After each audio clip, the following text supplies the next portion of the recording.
Order yung sir. Pagsubok. Okay na? Pagsubok. Pagsubok ay tapos na. Tapos na. Pila tatlo. Ang pagsubok ay tapos na. Ang broadcast ay nagsisimula sa bilang 3, 2, 1.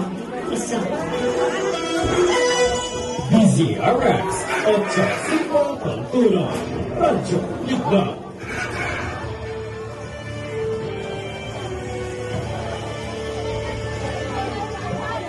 Mga kwento, balita natin ng tambalang Angela at Ben.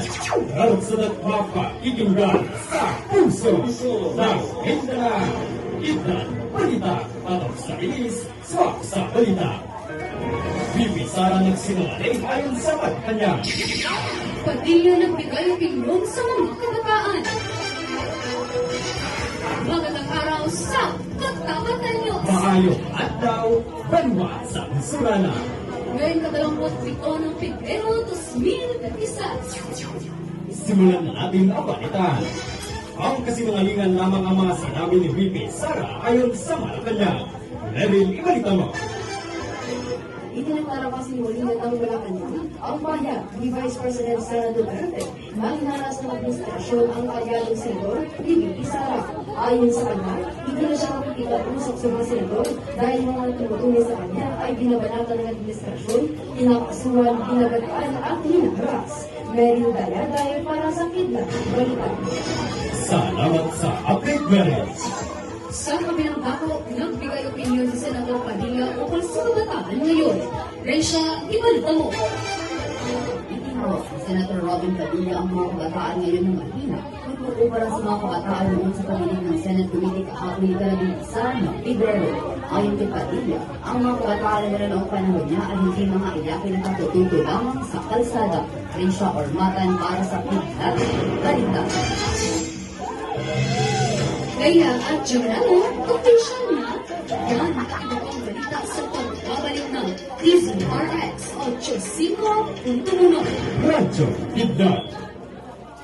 Nangyayari ka ba? Hindi sabi ko wala na ako kaya kumain. Ano ka ba? Nakita mo naman ang sarili mo? Ha?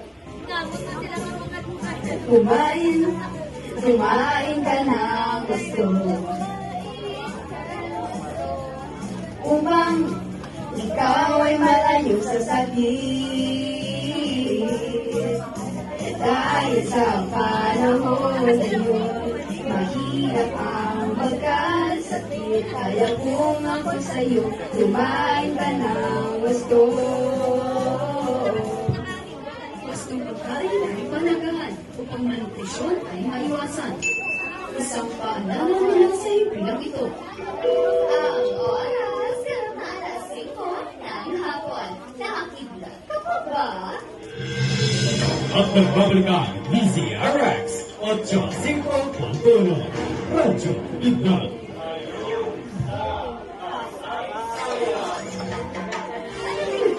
Ang January 2, 2027, inilapag ang Blue Network Company sa US. Tutok na. Nasugit ni Igio Biana ang gintong medalya sa 2026 season. Narito ang mga detalye. Umataw si Igio Biana matapos makuha ang gintong medalya sa 2026 season International Springer Meeting sa Kansas, Germany. Naitarak ng Pinoy pole vaulter ang naturang marka sa kanyang ikalawang pagtatangka sa metro na 5.77. Laro, laban, panalo. Manatiling makantabay para sa pumapantong aksyon. Sa balitan ko po, Leia, pinala si Janela sa birthday gathering. Faith, i-chika mo. Nakaka-learning chismis ang mare. Nag-trending sa social media ang pagdala ng actress sa si Clea Pineda kay Janela Salvador sa birthday party na kanyang mami Charito na noong February 11 ngayong taon. Sa kanyang IG post, nakikitang nag-celebrate ang dalawa kasama ang pamilya ni Clea. Chika man ang kislap ng camera, ako ang una. Pink Leo sa inyong kislap. Ang kislap. Sabot na labos ng ating balitaan, ating tatandaan ng kinabukasan ng ating bansa ay nasa kamay ng kabataan. Ang inyong lakas, talino at tapang ang magpapabago sa takbo ng ating bayan. Sa muli, ako ang iyong bagos ng bayan, Mel Fabian. At ako naman ang inyong bagundong ng katotohanan, Angela Agawad. Magkita-kita tayo muli sa darating na SSPC.